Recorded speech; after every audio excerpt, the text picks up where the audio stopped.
성경 말씀 에스겔 47장 1절로 12절 말씀입니다. 구약 성경 1226조 한 절씩 교독하시도록 하겠습니다.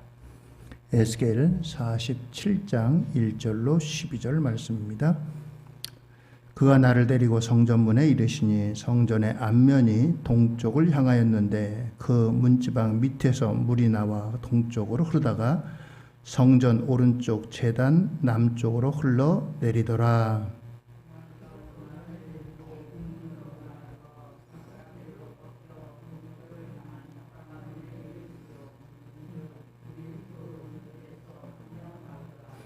그 사람이 손에 줄을 잡고 동쪽으로 나아가며 천척을 측량한 후에 내게 그 물을 건너게 하시니 물이 발목에 오르더니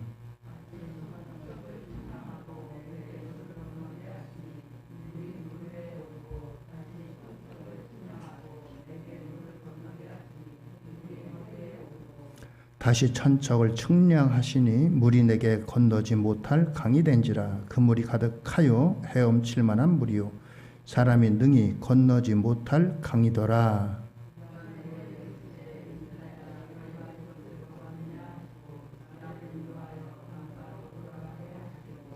내가 돌아가니 강 좌우편에 나무가 심히 많더라.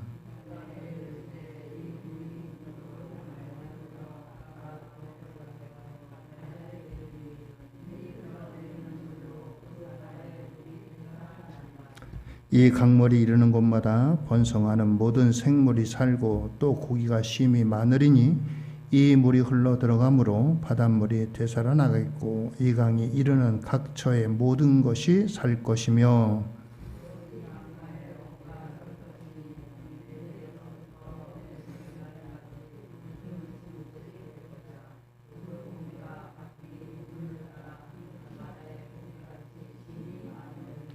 그 진펄과 개펄은 되살아나지 못하고 소금 땅이 될 것이며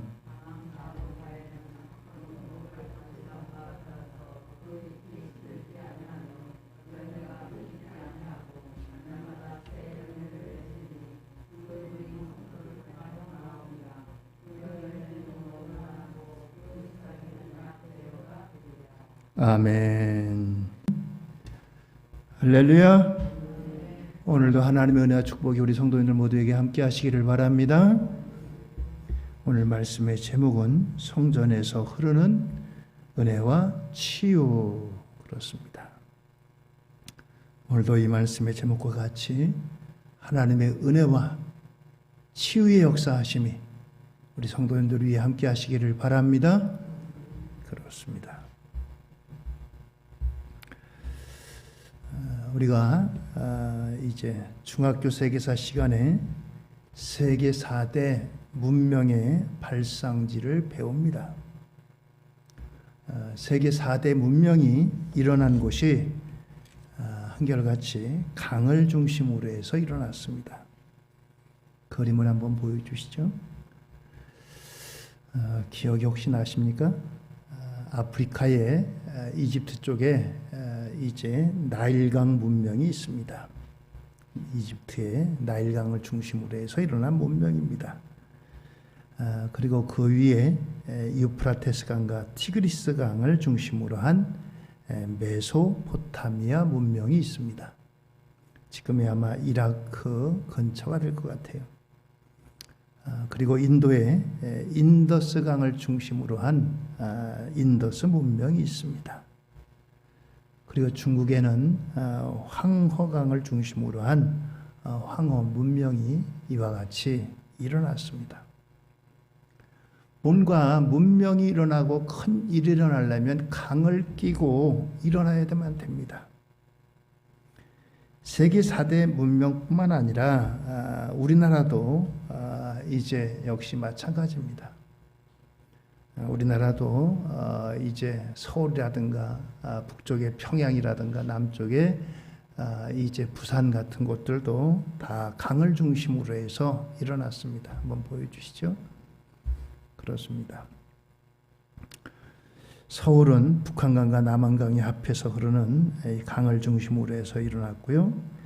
평양은 대동강을 중심으로 해서 그리고 부산은 낙동강을 중심으로 해서 옛날 백조의 부여라든가 이런 데는 금강을 중심으로 해서 이렇게 일어나기도 했습니다.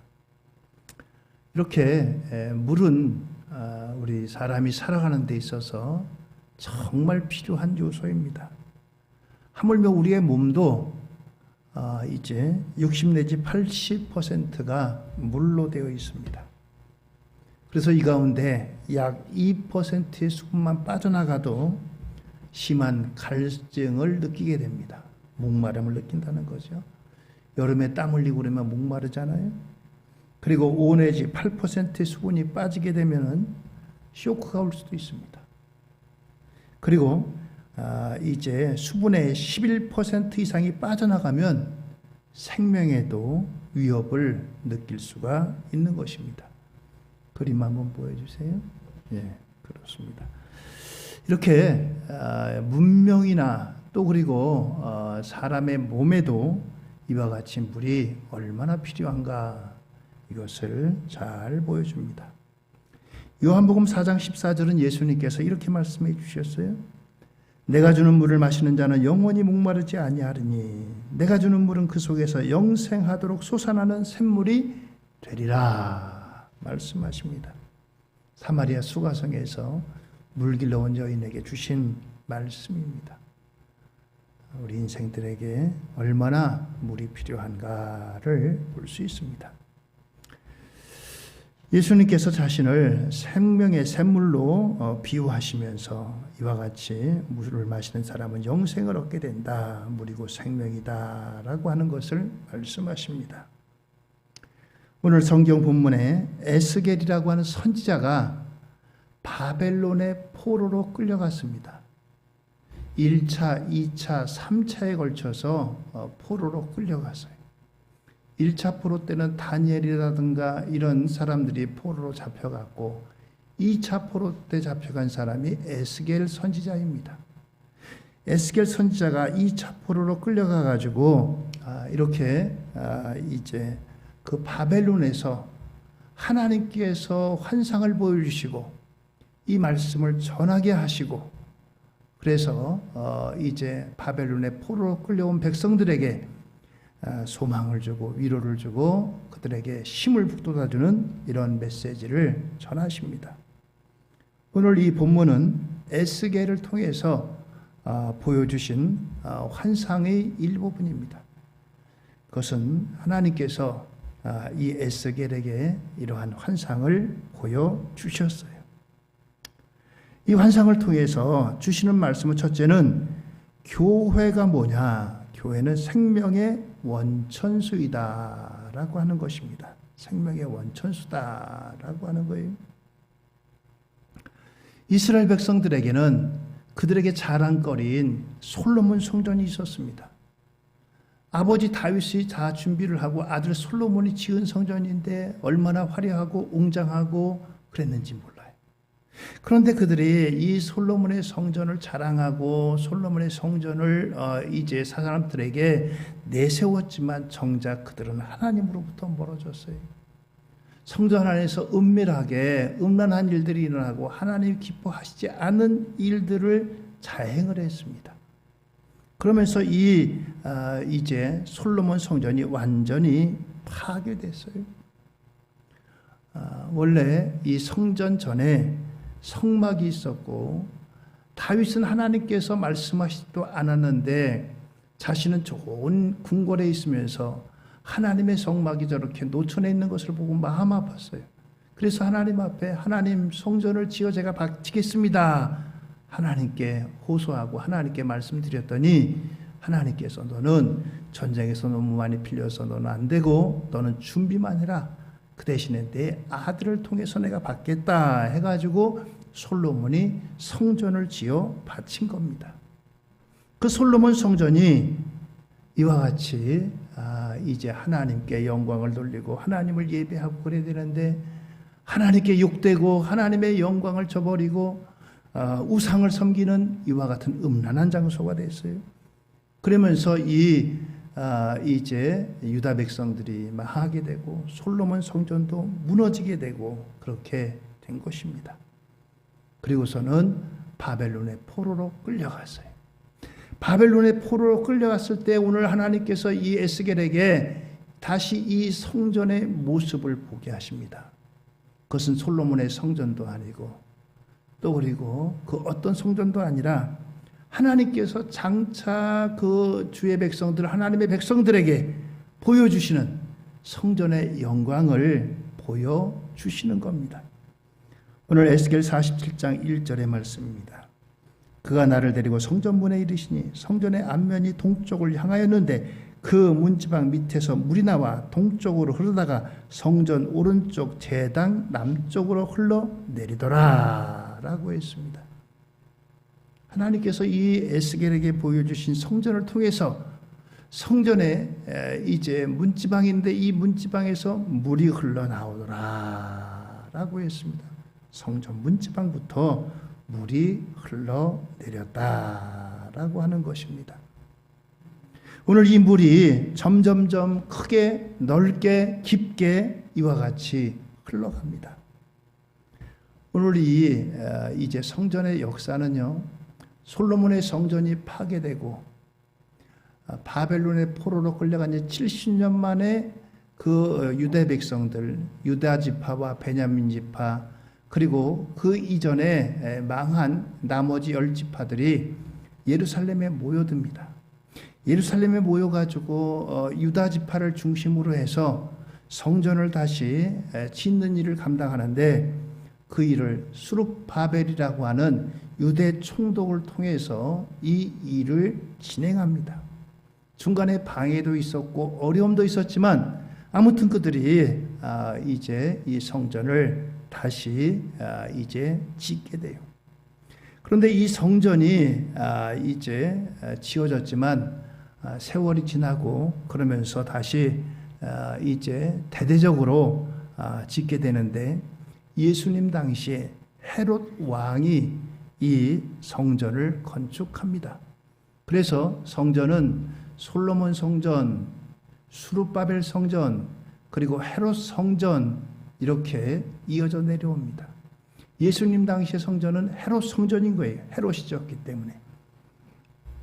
그런데 이 헤롯 성전도 다시 주후 70년에 로마에 대항했다가 로마에 의해서 완전히 다 이 성전이 파괴됩니다. 지금은 여러분들 예루살렘에 가시면은 성전은 없습니다. 성전이 있던 그 자리에 뭐가 서 있느냐? 모스크가 서 있어요. 모스크가 뭐냐? 이슬람을 섬기는 이슬람 성전입니다. 그림 한번 보여주세요. 저기 황금빛 있잖아요. 이 황금으로 이렇게 덮었대요. 그래서 멀리서 봐도 반짝반짝반짝 빛난대요. 이 예루살렘에는 유대 이스라엘 사람뿐만 아니라 아랍 사람들도 같이 살아요. 예루살렘이라고 하는 도시 하나에 반은 유대인 이스라엘, 반은 아랍 사람들. 그런데 이 땅을 자기네 아랍 사람들, 이 자기들이 원래 살았던 땅이라고 주장해가지고 여기다가 모스크를 지은 거예요. 모스크를 지어가지고 이와 같이 모스크가 세워져 있습니다. 오늘 이와 같이 모스크가 세워져 있는데 요한계시록 21장 22절에 보면은 성 안에서 내가 성전을 보지 못하였으니 이는 주 하나님 곧 전능하신 이와 및 어린 양이 그 성전이심이라. 요한계시록은 사도 요한이 밤모섬에서 환상을 본 그 환상인데 하나님께서 이제 거룩한 성 새 예루살렘을 보여주시는데 거기에 성전이 없다. 왜? 바로 주님이 주 하나님이 성전이시기 때문에 그렇습니다. 그래서 이와 같이 예수님이 성전 되신다라고 하는 겁니다. 요한복음 2장 21절도 그러나 예수는 성전된 자기 육체를 가리켜 말씀하신 것이라 라고 했습니다. 예수님이 곧 성전이고 교회다라고 하는 것입니다. 오늘 이와 같이 에스겔 선지자가 본 새로운 성전에 대한 환상은 장차 성전 되신 예수 그리스도께서 어떤 일들을 이루실 것인가 이것을 보여주고 암시하고 있는 말씀입니다. 요한복음 7장 38절에는 나를 믿는 자는 성경의 이름과 같이 그 배에서 생수의 강이 흘러나오리라 라고 말씀하십니다. 진정한 성전이시고 교회의 머리가 되시는 예수 그리스도로부터 흘러나오는 생명의 강을 마시는 자, 그분을 믿는 자들에게는 생명의 회복과 치유의 역사가 시작된다라고 하는 것입니다. 그렇습니다. 예수님은 성전이시고 성전에서 물이 흘러나온다고 했잖아요. 이 물은 생명의 물이고 이 물은 회복의 물이고 이 물은 또한 치유의 물인 것입니다. 그리고 주님의 몸된 교회를 통해 주님의 그 사역과 역사는 지금도 계속되어져 있다라고 하는 것입니다. 그래서 교회가 생명의 원천수다라고 하는 것입니다. 생명의 원천수다. 우리나라가 일제의 나라를 빼앗겼을 때 나라의 독립을 위해서 많은 분들이 독립운동을 하셨지만 그 중에 이제 아주 큰 업적을 남기신 분이 있다면 백범 김구라고 하는 분입니다. 한번 사진 좀 보여주세요. 이분인데 이 백범 김구 선생은 여러 종교를 가졌던 사람이에요. 제일 처음에 유교에 심취했습니다. 공자왈, 맹자왈 하다가 그 다음에 동학에 또 귀를 기울이기도 했습니다. 그리고 또 불교에도 귀를 기울였고 아무튼 이것저것 이제 관심을 다 가져봤습니다. 그러다가 마지막으로 우리 개신교의 신자가 되었어요. 그러면서 이분이 예수님을 믿으면서 이런 결론을 내렸습니다. 경찰서 100개 세우는 것보다 학교 10개 세우는 것이 낫고 학교 10개 세우는 것보다 교회 하나 세우는 것이 낫다라고 했습니다. 그렇습니다.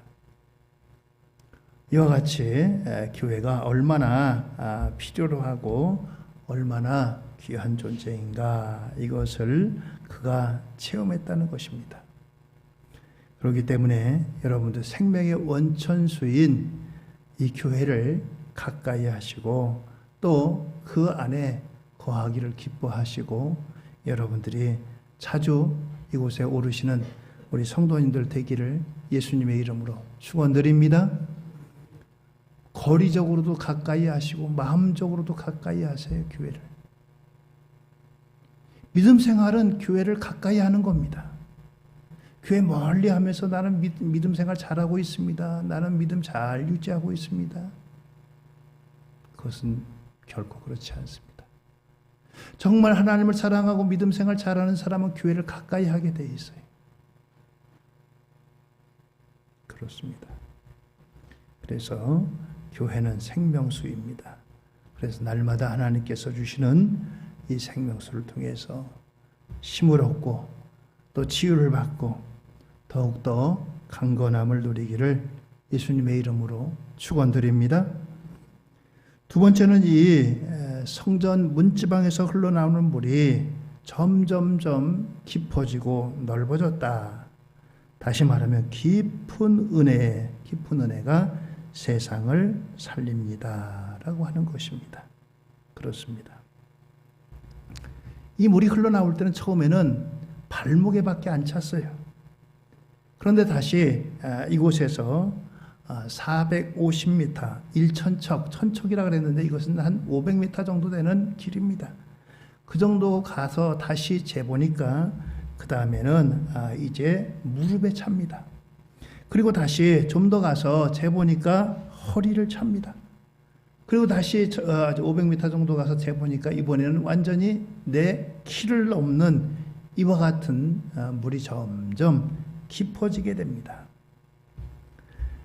물이 좀 더 깊고 그런 강은 가뭄의 때에도 좀처럼 바닥을 잘 드러내지 않습니다.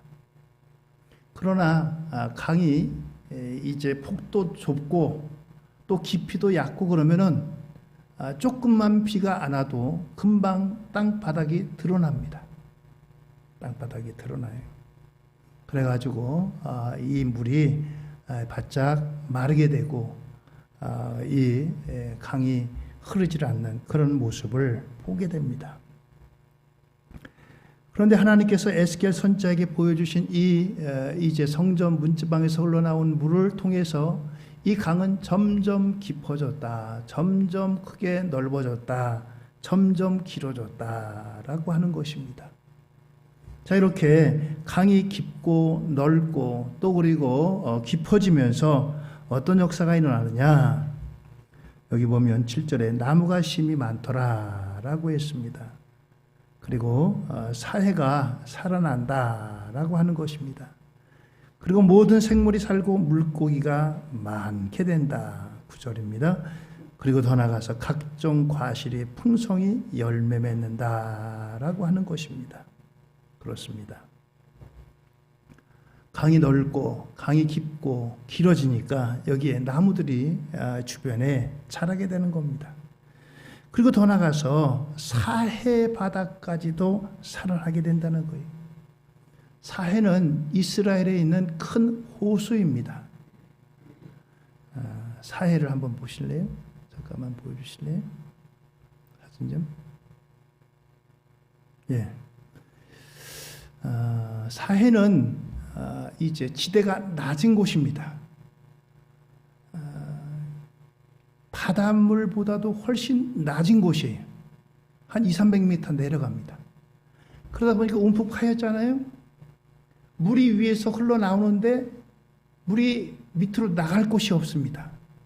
그러니까 이 물이 고이는 거예요. 이 물이 고이다 보니까 어떻게 되겠어요? 아주 짠 이와 같은 염해가 됩니다. 그래서 여러분들 여기 보면 사람이 이렇게 둥둥 떠 있잖아요. 누워서 이렇게 책 보잖아요. 이 정도로 소금기가 많고 그러니까 이 사람이 뜨는 거예요. 근데 여기 너무 이렇게 소금기가 많고 그러니까 물고기는 살기 힘들죠. 그런데 이곳에 성전에서 나오는 흘러물이 이제 계속해서 유입되고 그러면서 이 사해, 죽음의 바다, 이 죽음의 호수도 살아나게 된다. 염도가 낮아지게 되는 거예요. 자꾸 물이 그 속에 들어가니까 소금기가 옅어지는 거예요. 그러면서 여기도 살아나게 된다라고 하는 곳입니다. 더 나가서 이제 이 물이 흘러가는 곳에 점점 더 여기에 물고기가 많아지고 또 그리고 강 좌우편에는 여러 가지 과실나무가 자라게 된다라고 하는 것입니다. 세계에서 제일 길고 넓은 강이 저 남아메리카에 있는 아마존강이라고 합니다. 아마존강은 길이가 약 7,000km가 된대요. 어마어마하게 넓죠. 이 아마존강에 이제 여러 가지 이제 그곳에 있는 양이 얼마나 큰지 아마존강에 대한 그 이제 면적이 우리 한국, 북한을 합한 30배, 남한만 합하면 거의 60배 이상이나 되는 이 넓은 면적을 갖고 있습니다. 아마존강은 그래서 세계 최대의 강입니다. 아마존강을 한번 보여주세요. 지구상에 있는 이제 냇물의 20%가 이 아마존강에 있습니다. 그리고 아마존강 유역에 지구 산소량의 4분의 1이 있고요. 전 세계 식물의 20%가 있고요. 동물의 10%, 조류의 25%가 이 아마존강 유역에 이제 포함되어 있습니다. 얼마나 이 강이 크고 얼마나 강이 넓은가. 이 아마존강 유역에 있는 원주민들은 지금도 발견되지 않아가지고 사람들이 모르는 원시 상태로 살아가는 그런 부족들이 있다고 합니다. 자, 이만큼 이 아마존강이 흐르는 곳에 나무도 새도 짐승도 이와 같이 살아가는 거예요. 그리고 또 우리 지구상에 많은 산소를 공급하는 공급지이기도 합니다. 근데 여기 남아 아마존을 지금 막 벌채하고 벌목하고 그러면서 여기다가 뭐 농장을 만들고 뭐를 만들고 그렇게 하고 있어요. 자, 이와 같이 강이 크고 넓으면 많은 것들이 생명이 그 속에 존재하게 됩니다. 그뿐만 아니라 사람들에게도 유익을 안겨주고요. 그렇습니다. 강이 깊고 넓고 그러면 이와 같이 이제 그 혜택도 넓어지는 겁니다. 우리의 믿음도 우리의 은혜도 깊어지고 넓어져야 살게 되는 거예요. 여러분들 우리의 믿음도 더 넓고 더 깊어지게 되기를 예수님의 이름으로 부탁을 드립니다. 우리의 믿음의 깊이도 넓이도 넓어져야 돼요. 강이 조그만 강은요, 며칠만 비가 안 와도, 몇 달만 비가 안 와도 바짝 말라가지고 강바닥이 다 드러나 보여요. 그러나 이렇게 넓고 큰 강은요, 뭐 한 달이 비가 안 와도, 1년이 비가 안 와도, 몇 년이 비가 안 와도 끄떡 없습니다. 강바닥이 드러나는 일이 없어요. 물리처럼 강이 넓고 깊고 그래야지 거기 생명의 역사가 있는 거예요. 은혜의 강도 마찬가지입니다. 믿음의 강도 마찬가지예요. 우리의 믿음이 깊어지고 우리의 은혜가 깊어지면은 흔들리지 않고 요동함이 없어요. 그렇습니다. 교회는 어쩔 수 없이 사람들이 많다 보니까요. 사람들이 많은 곳에서는 나와 다 똑같지 않은 거예요. 기억하세요, 여러분들. 나와 똑같지 않다. 내가 생각하는 것이 옳고 내가 생각하는 것이 다른 사람도 그렇게 생각하지를 않아요. 그런데 사람들이 많다 보니까 때로는 지나가는 말 한마디에 어떤 사람에게는 상처도 아닌 것 같은데 상처로 받는 사람도 있어요. 저 사람 나한테 상처 줬어. 나 상처받았어, 교회 가서. 은혜와 믿음의 깊이가 깊어지고 넓어지면은 여기에는 휩쓸리지 않습니다. 강이 좁은 데다가 돌 하나 던지면은 그 돌 때문에 영향을 받지만 큰 강에다가 돌 하나 던져보세요. 바위 하나 던져보세요. 그까짓 게 무슨 영향을 주겠어요? 그냥 흘러가는 거예요. 그냥 흘러가. 그러나 조그만 강에다가는 이제 바위 하나 던지면 이 바위 때문에 강물이 박히게 되고 또 멈추게 되고 그렇습니다. 우리의 믿음도 마찬가지예요. 우리의 믿음의 깊이가 깊어지고 우리의 믿음의 넓이가 넓어지고 풍성하면은 누가 뭐래도 그냥 그런가 보다. 그리고 한 절 한 절 듣고 한 절로 흘러가는 거예요. 흘러가는 거예요. 그렇습니다. 중요한 것은 내가 이 은혜와 믿음의 강의 깊이를 얼마나 넓게 가지고 있느냐, 얼마나 크게 가지고 있느냐, 이것이 문제인 거예요. 그렇습니다. 오늘 에스겔의 환상을 통해서 보여준 이 강은 깊이가 깊어졌다, 넓어졌다라고 했습니다. 여기에 각종의 나무들이 그 주변에 자라게 되고 또 이제 물고기들이 자라게 되고 또 나중에는 생명수 과일에 이제 열매들을 맺게 되고 이것을 먹으면 약재료가 된다, 치유가 된다라고 하는 것입니다. 그렇습니다. 자, 이와 같이 이런 이제 역사가 이 강가에 임하게 됩니다.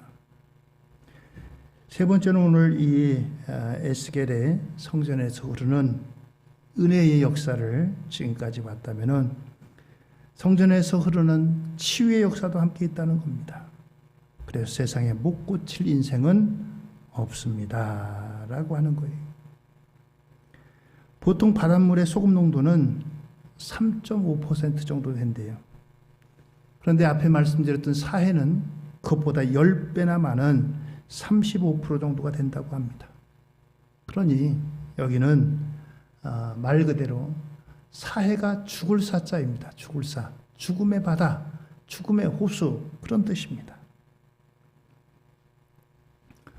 여기 이 사해를 가면은 거기에 이제 머드팩, 이제 진흙도 있고요. 그래가지고 진흙을 팔기도 하고 진흙으로다가 뭐 만들어가지고 팔기도 하고 여러 가지 합니다.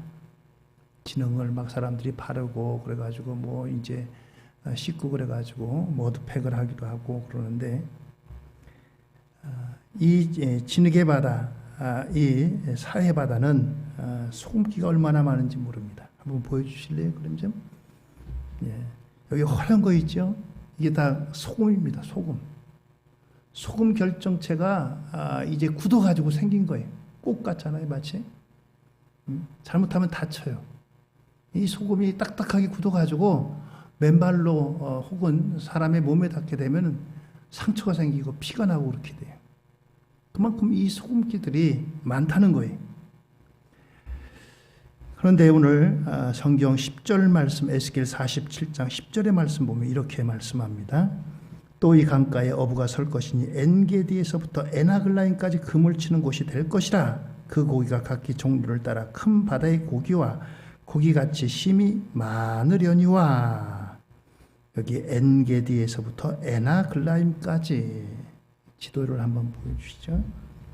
지도를 보면 여기 오른쪽에 사해가 있고 위에 이제 엔게디가 있고 에나글라임 이렇게 있습니다. 물이 이렇게 흘러내린다는 거예요. 성전이 그 위에 있고, 그래서 이 엔게디로 그리고 또 에나글라임으로 그리고서 사해로다가 이 물이 흘러내린다는 겁니다.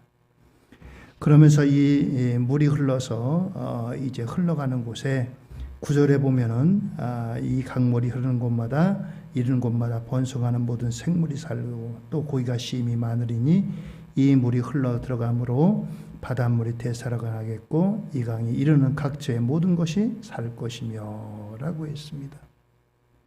오늘 이처럼 성전 밑바닥에서 흘러나오는 물로 말미암아 생명의 역사가 이렇게 많아지게 된다라고 하는 것입니다. 예수 그리스도로 말미암아 생명의 강이 흘러 들어간다는 것입니다. 그리고 또 하나 12절에서는 그 잎사귀는 약재료가 되리라 라고 말씀했어요. 그 잎사귀는 약재료가 되리라. 예수님은 우리에게 생명의 약이에요. 예수 믿음으로 우리가 구원받고 영생에 이르게 되는 줄로 믿습니다. 죽음에 이르는 병에 대해서는 약이 없어요. 암에 대해서도 여러 가지 약이 있죠. 세상의 질병에 대해서는 이런저런 약들이 생겨납니다. 그런데 죽음에 대해서는 약이 없어요. 죽음에 대한 약이 뭐가 있겠어요? 오직 예수 그리스도만이 바로 생명의 약입니다. 저와 여러분들은 예수 믿음으로 영생을 얻고 구원을 얻고 심판을 받지 않고 영원한 영생을 얻는 하나님의 백성, 영원한 생명을 얻게 되는 줄 믿으시기 바랍니다. 그렇습니다. 바로 이 잎사귀는 영원한 생명을 말씀합니다. 영웅 호걸도 다 죽습니다. 위대한 역사를 남긴 위인들도 죽습니다. 그러나 영원한 생명은 오직 예수 그리스도로만이 우리가 생명을 얻는 것입니다.